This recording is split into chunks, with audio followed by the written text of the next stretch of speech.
జనగామ జిల్లా రఘునాథ్పల్లి మండలం కంచనపల్లి గ్రామంలో మొక్కజొన్న చేనులో పనిచేస్తున్న స్వప్న అనే మహిళపై కొండ చిలువ దాడి చేసింది. ఆమెను కుటుంబ సభ్యులు వైద్యం నిమిత్తం జనగామ ఏరియా ఆసుపత్రికి తరలించారు. పేషెంట్తో పాటు 12 అడుగుల పొడవున్న కొండ చిలువను సైతం కుటుంబ సభ్యులు ఆసుపత్రికి తెచ్చారు. ప్రస్తుతం స్వప్న ప్రాణాపాయ స్థితి నుంచి బయటపడిందని, మెరుగైన వైద్యం అందిస్తున్నామని డాక్టర్ కల్నల్ మాచెర్ల భిక్షపతి తెలిపారు.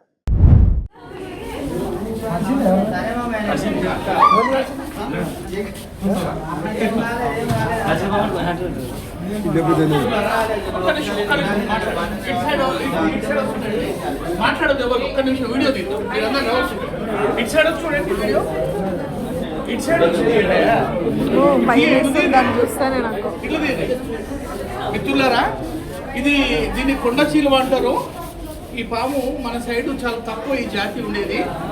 సో దీంతో ఒక పేషెంట్ కుట్టి వాళ్ళ రావడం జరిగింది. అంటే మనం చెప్పవలసింది ఏంటంటే ఈ యొక్క సర్పంతో ఇది విషయం ఉండదు. దీన్ని మనం చంపొద్దు. ఫస్ట్ ఆఫ్ ఆల్ మనం హ్యూమన్ రైట్స్ ప్రకారం దీన్ని చంపొద్దు. ఇది విషం ఉండదు. రెండోది, దీంతో ఉన్న పెద్ద సమస్య ఏంటంటే మనిషిని మింగే అవకాశం ఉంది, జంతువుని మింగే అవకాశం ఉన్నది. మన ఏరియాలో ఇటువంటి సర్పాలు ఉన్నాయి కనుక జాగ్రత్త ఉండాలి. ఇది కొరికి బొక్కలను, రక్తనాళాలను మొత్తం ఎక్కడికక్కడికి ఇరుగొడుతుంది. కాకపోతే దీంట్లో కూరలు ఉన్నాయి. మనం చూస్తే ఇక్కడ ఎటువంటి కూరలు లేవు. దీనికి విషం ఉండదు. ఇంత పెద్ద సర్పం ఉంది కానీ మీరు భయపడాల్సిన అవసరం లేదు. దీంతో ఇది విషం లేని విషనాగు. దీన్ని కొండ చిలువ అంటారు. మన ప్రాంతాలలో ఉన్నది. మీ అందరికీ జాగ్రత్త వరకు ఎవరు భయపడాల్సిన అవసరం లేదు. ఈ సర్పంతో, ఇటువంటి సర్పంతో ఉండి ఏదో ఉన్నాయని వీటి సాగొట్టకండి జాతిని మన సైడ్. సో దీని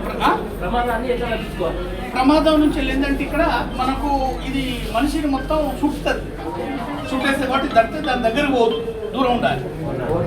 దీన్ని ముట్టుకోవద్దు అసలు. మొత్తం ఊపిరి మొత్తం మనిషిని బట్టి, గొంతుని బట్టి అది మొసాడకుండా చేసి మింగేస్తుంది. కాబట్టి దీని దూరం ఉండాలి. సరేనా? సో ఇక్కడ మన ఏరియాలో ఈ సర్పాలు ఉన్నాయని చెప్పడం అనేది ఉద్దేశం.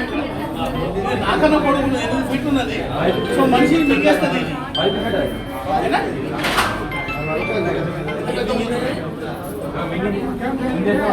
ఓకేనా? లేదు.